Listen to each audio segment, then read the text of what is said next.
I woke up before dawn, as I did every morning since I took over my father's farm in Toyah, Texas, just 2 years ago, before he passed away.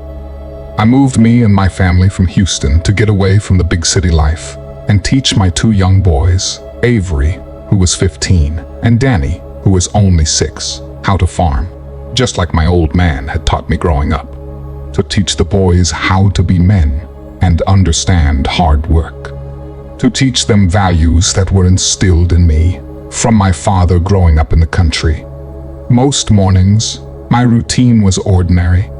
Feed the livestock, check the fences, survey the property, and check around the chicken coops for coyote tracks. But today, a deep unease gnawed at me.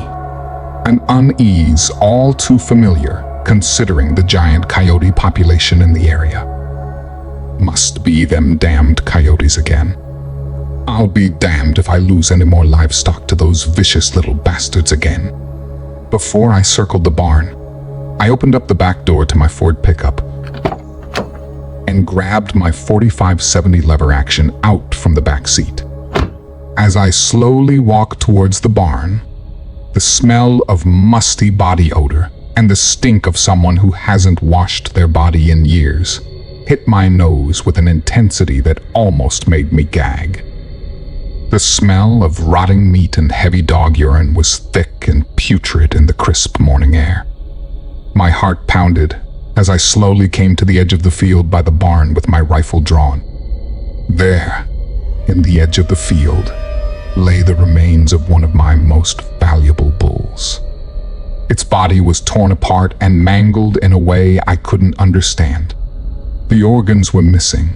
Its head was ripped off with the eyes and tongue missing. Entrails, blood splatters, and intestines were leading in every direction behind the barn. The animal's face was frozen in a grotesque expression, its eyes wide with terror. "What in God's name?" I whispered. "Coyotes don't do this. Coyotes only go after newborns and calves. But a mature male bull?" I leaned in, examining the torn carcass of the dead animal. The flesh had huge claw marks and gashes throughout its carcass. You could say the cow hadn't been killed for hunger, but for the thrill if it wasn't for its missing organs. What animal leaves a giant bull's carcass mutilated and then just takes the organs? What animal has the power to take down a 4,000-pound tank of a bull like that? I whispered to myself, trying to put my thoughts together. It had been torn apart, as if something had wanted to instill fear before ending it. I knelt down and took a knee, removing my hat and wiped the sweat from my forehead. I felt a cold shiver crawl down my spine. My wife, Shelley, called me from the porch, her voice carrying across the farm. "Phil, breakfast is ready." I hesitated, alertly glancing around the field with a sense of dread I couldn't quite shake off. I told my wife at the kitchen table after breakfast, after telling the boys to go upstairs and clean their rooms. I didn't want to startle the boys and scare them. The boys were tough, well-mannered kids, and I often took them out hunting during the season. I even taught them how to shoot coyotes trespassing on the property, so they weren't scared of a little blood and animal gore. But this was different. "What's the matter, Phil?" she said. "That look on your face is scaring me, Phil." "What happened?" I sat back in my chair and took a deep breath, looking down at the table, then at my wife. "One of the bulls this morning. It was mutilated." "What?" Shelley said. "Just at the edge of the field, behind the barn, I smelt something horrible, and I found our bull Brutus mutilated and ripped apart. His head was torn off, and his organs were missing." Shelley's face looked in shock and mixed with the fear of worry, not necessarily for her safety, but for the boys. "Phil, what do you think did this?" "I don't know, but until I do, you and Kyle stay away from the barn until I get the mess cleaned up. I'll take Avery out with me after my food settles to clean the rest of the bull up." Unfortunately, The mutilations continued over the next few days. Sheep and cows were found disemboweled, organs missing, blood splattered over the grass. Dirt and entrails were scattered in patterns that seemed intentional. Every morning, I discovered a new horror while my son Avery stood by. His face pale and tight-lipped, clutching his .30-30 Winchester, I passed down to him. "Dad, it's gotta be some kind of wild animal," Avery said, his voice unsteady. "Do you think it could be a bear, Dad?" "No, son. There haven't been bears in this part of the state for decades. Whatever it is, we're gonna kill it. We're gonna set some traps out and wait for whatever it is that's killing our livestock." There was nothing natural about the brutality in these attacks. I could feel it in the air, and especially around the barn area close to the field. A dreadful feeling in that isolated area of land. A feeling that something was watching my every move from the tree line. That same evening, me and my son Avery went out around the barn and tree line to set up coyote traps and tripline alarms. It was getting dark when Avery was setting up the last perimeter alarm alongside a small clearing near the woods by the tree line. And that's when he heard it. A low guttural growl coming from the woods right in front of him. The growl sent Avery stumbling back and falling on his backside, dropping his rifle on the ground. He began crab-walking backwards as fast as he could until his instincts kicked in. Avery sprawled to his feet and ran towards his father by the field entrance. The boy almost tumbled and fell face first to the ground before I could catch him in time. "Son, relax. What's going on?" "What happened?" "Dad, I heard something in the woods. Something growled at me. It wasn't no fucking coyote." Tears poured down Avery's face as I tried to calm him down. "Hey now, watch your mouth, boy. Where's your rifle at?" I said. But there was no response from Avery, just panic. "I'm here now. You don't have to worry. You're safe now. Now, tell me, did you see anything? What did it sound like?" I said. Avery looked at me and started wiping his tears, slowly starting to calm down before speaking again. "I never seen anything, Dad. I was too scared to even try to look at what was out there. I just know it had to be something huge. Coyotes don't growl like that, Dad. No black bears or cougars sound like that, Dad," he said, tilting his head to the side and staring near the tree line. I looked at Avery in silence for a few seconds, deep in thought. He had a look of fear and concern in his eyes that no father wished to see in his own seed. I told him to go back to the house and make sure all the doors were locked and windows were closed up. I gripped my .45-70 tightly in my hands and glanced over to where my son came sprinting from. I readied my rifle in a shooting position, then slowly began to walk to the area. As I got closer, I stopped and scanned the area and the trees around me. It was dead silent. There were no crickets, no nighttime ambience, just eerie silence and a feeling that made the hairs on the back of my neck stand up. I glanced and looked down to see Avery's rifle and the perimeter alarm laying on the ground. Before I reached down and grabbed them, I stopped and stared into the darkness of the trees, slowly glancing around to see if I could get a glimpse of the unknown predator that had growled at Avery. Still, there was nothing. No growl, no movement, just the feeling of dread and that something was watching me from the darkness of the trees. Screw this. I'll install this tomorrow during the day, I thought to myself.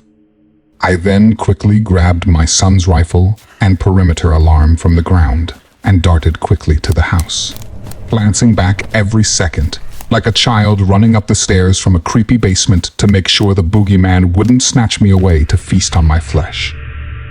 As soon as I got to the front porch, I reached in my pocket to grab my keys, fumbling them and shakily injecting them into the doorknob before it opened.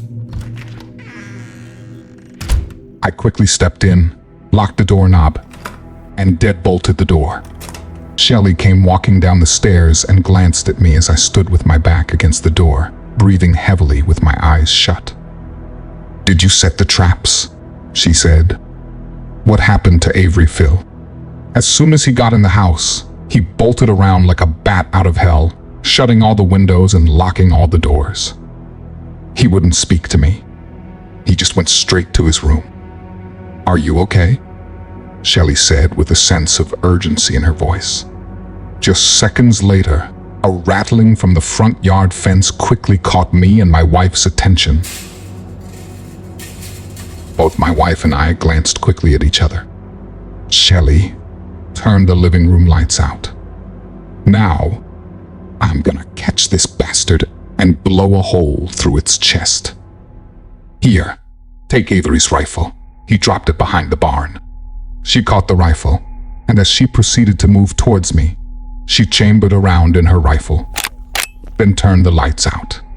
My heart was hammering with adrenaline, fear, and desperation as I tiptoed across the creaking floorboards towards the window. I took a quick glance back at Shelley, and she nodded back at me, giving me the go-ahead to peek out the curtains. As I slowly glanced around the front yard, towards the entrance, just beyond the porch fence, I noticed a large, hulking figure on all fours, half-shadowed and crouching down. It was massive, and I noticed its shiny black fur from the moon's reflection. Its chest was about 5 feet wide. It was bigger than any predator I've seen or hunted in the state of Texas. The creature slowly walked into the moonlight, sniffing the ground around it, and that's when it showcased its whole appearance. As it got closer, I noticed it was covered in a thick, black, matted fur, and its head was gigantic. It didn't look real, almost cartoonish, but frightening nevertheless.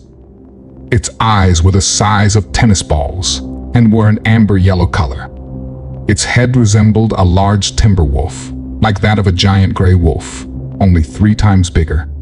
It had long, pointy ears like that of the Egyptian god Anubis, with furry tufts at the top of its ears. Its teeth stuck out past its mouth like 6-inch razor-sharp daggers. Its snout was unnaturally long, and its shoulders had a large mane around it, similar to a lion's. My wife looked at me and whispered under her breath, "What is it? What do you see, Phil?" My blood turned cold, and all I could hear was my wife's voice fade away to a muffle, like listening to everything in slow motion when your life flashes in front of your eyes. This is how terrified I was, because I was frozen in shock. Shelley slowly peeked around the corner of the window beside me.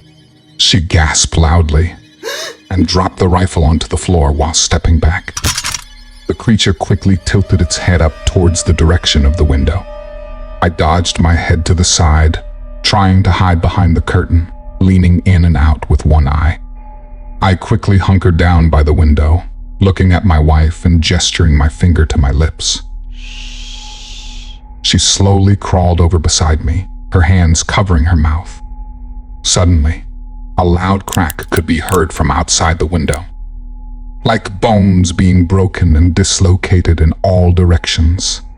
I slowly stood up and took a hesitant peek out the window.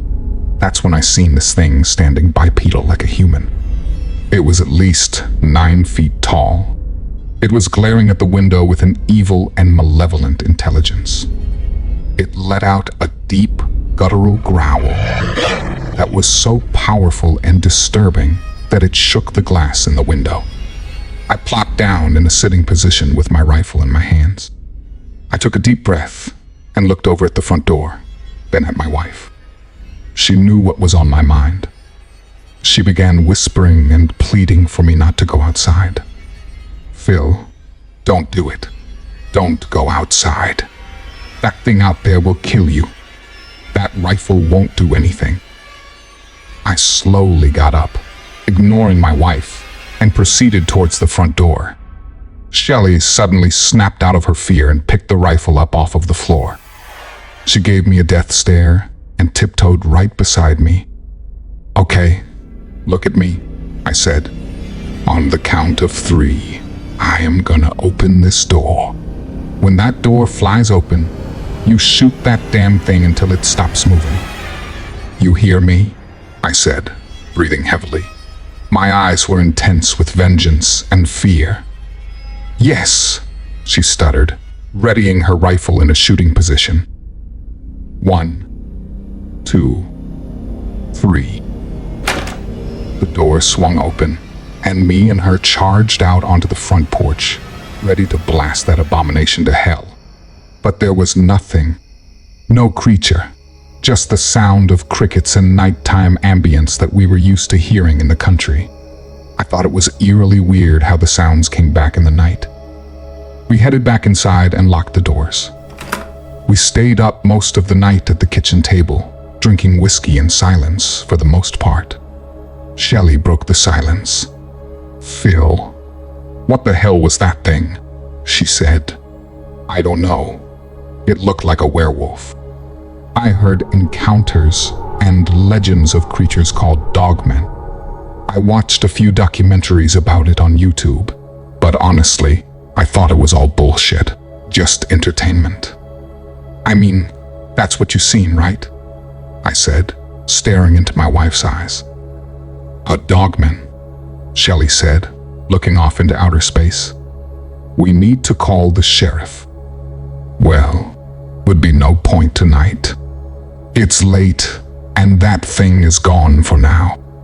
"I'm not going back outside until the morning," Phil said as he slammed back his drink and poured another right after. "I'll call him in the morning. You go back upstairs and get some sleep.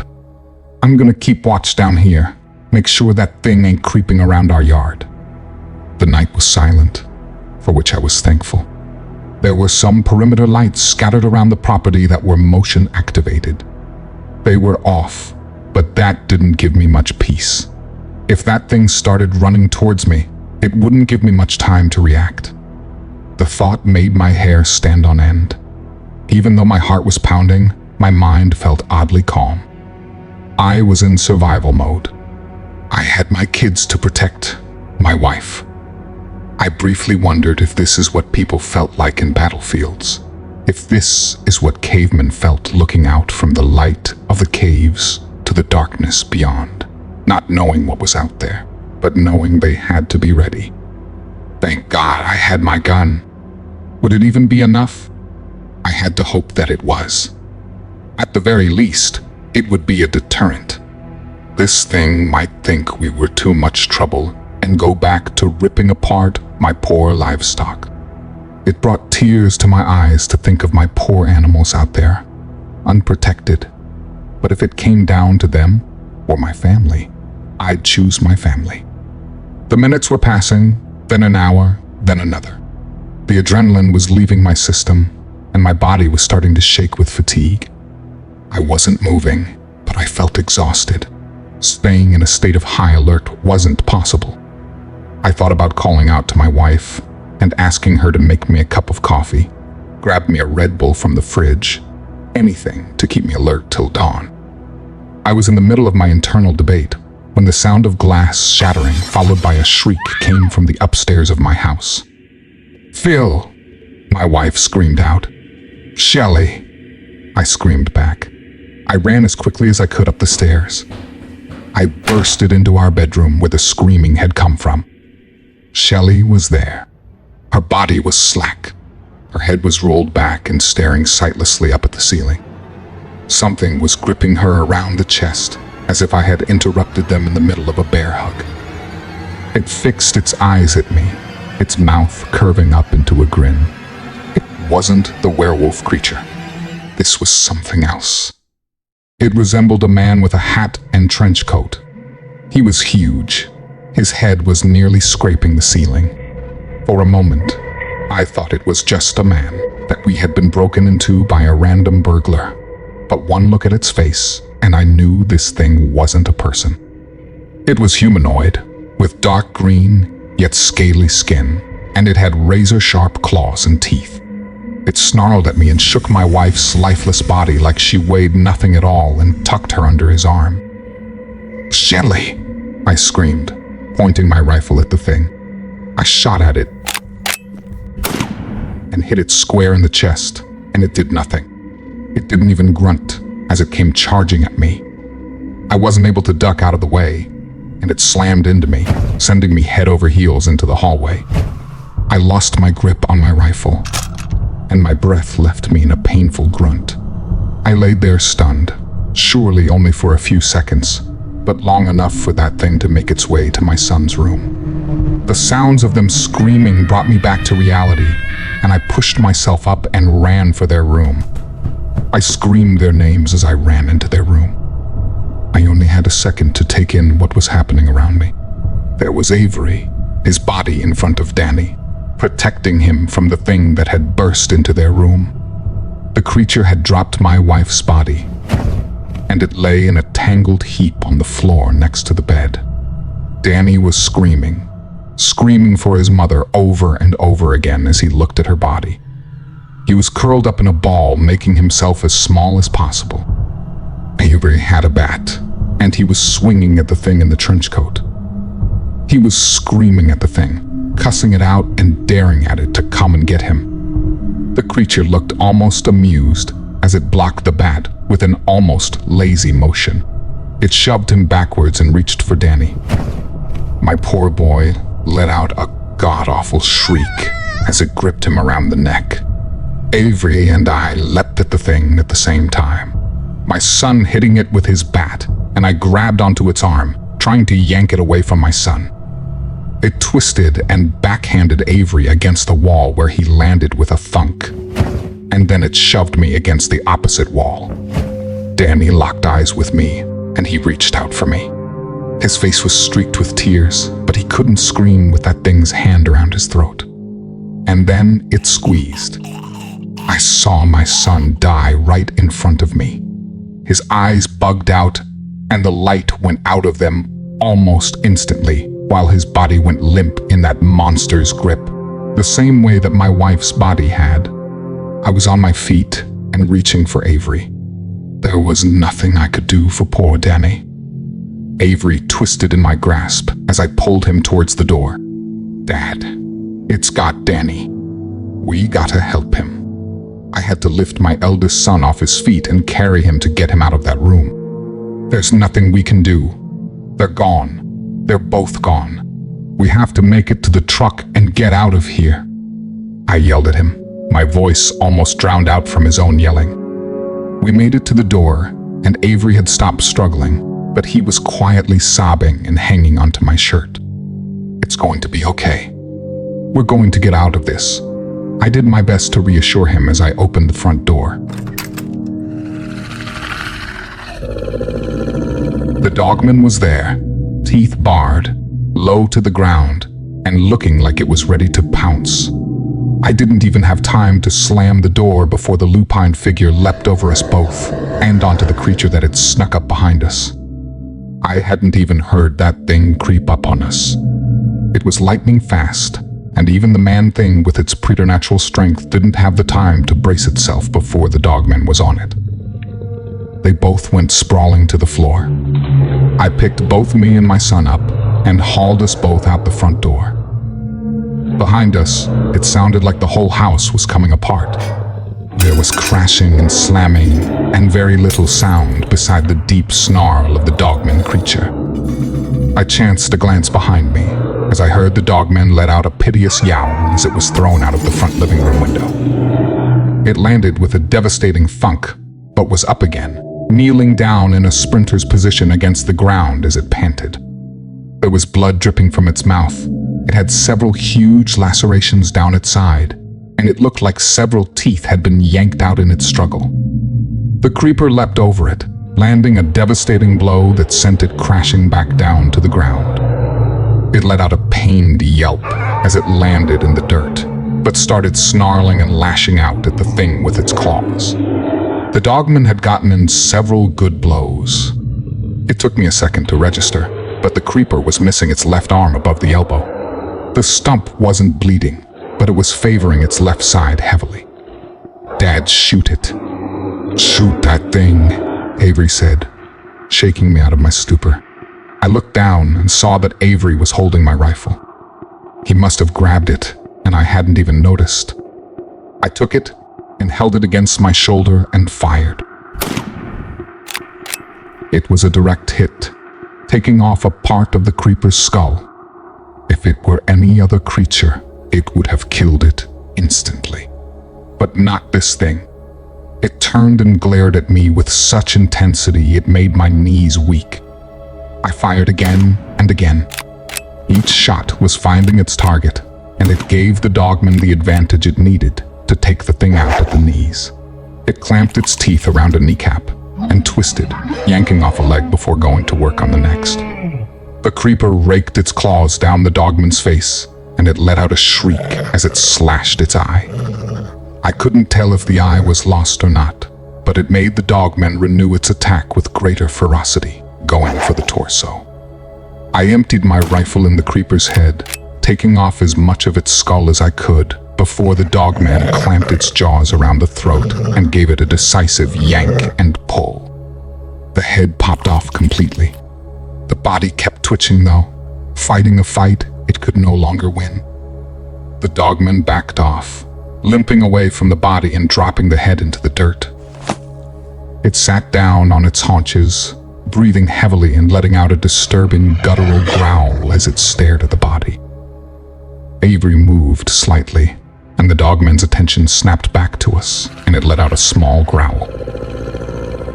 "Don't move, son." I was out of bullets. We may have come to some kind of truce with the Dogman, but that might be over now that the creature was defeated. It glared at us with its one good eye. It looked like it seemed to be thinking things over, switching glances back and forth between me and my son. The intelligence of the Dogman was fascinating, yet terrifying at the same time. With a soft huff, it turned and ran back into the darkness beyond the reach of the perimeter lights. And suddenly, the nighttime ambience returned. I could even hear crickets. Avery turned to me. "Dad, what do we do now?" he asked, his voice trembling. I looked at him, then back to the decapitated creature on the ground. The creature laid on the ground, still twitching. Now, we chop that demon up and burn every last bit of it. A giant bat-like wing suddenly poked through its back, flapping in every direction. I yelled at my boy to go get the chainsaw out of the shed. Once I got it, I started it up and proceeded to cut it into small pieces, starting with the wings and torso. We gathered the remaining parts of the creature and tossed it in the fire pit. We burned every piece of it to ashes. "Dad, what are we gonna tell the sheriffs?" I looked over at Avery and thought about how the Dogman ripped its head off. "Wait here. I'm going to grab some evidence." I walked over to the decapitated head laying on the ground and looked at it. Its eyes were shut, mouth wide open, bearing small dagger-like teeth. Before I could scoop the head up with my shovel, the eyes quickly opened up, staring at me and grinning a sinister smile. I leaped back a bit, and before I could strike it with my shovel, it grew 16-inch spider-like legs from the side of its head. I lifted my shovel to strike it, but the damn thing crawled away so fast. I ran back to get my son, and we got the hell out of there. We called the authorities in the morning and made up a bullshit story on what happened that night. We got questioned about the deaths of my wife and son. Me and Avery stuck to our story, saying we were attacked by 2 psychopath serial killers that wore werewolf masks, and that I shot at them, but they got away. They knew it was bullshit. I couldn't risk telling them the truth, because they would think that I was crazy and take my son away. I sold my family farm and moved me and my son back to the city. I couldn't stay there knowing that real-life monsters linger around in the country like that. I will never put my son in harm's way ever again. He's all that I got now. If you enjoyed this video, please don't forget to like and subscribe to Descent into the Unknown for more horror content. If you have any real cryptid encounters, or you're a horror writer wanting to share your stories, please feel free to email me in the description anytime.